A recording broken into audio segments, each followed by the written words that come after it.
আগামী 48 ঘন্টার মধ্যে সরকার যদি সেই অপরাধীদের বিরুদ্ধে দৃশ্যমান কোনো অ্যাকশন না নেয়, তাহলে 48 ঘন্টার পরে আমরা আবারও রাজপথে কঠোর কর্মসূচির দিকে আমরা ধাবিত হব।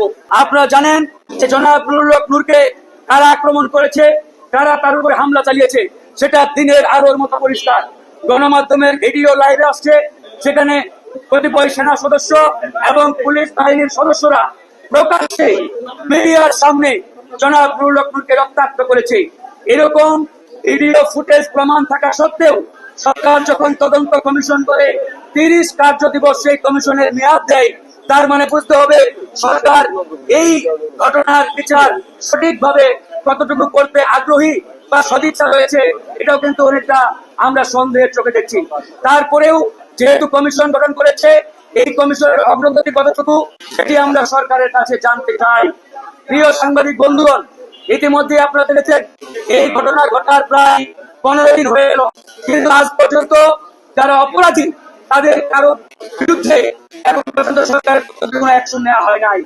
এখান থেকে আমাদের এই সংগ্রহকে আরো বড় পরিসরে টানা বাড়ছে।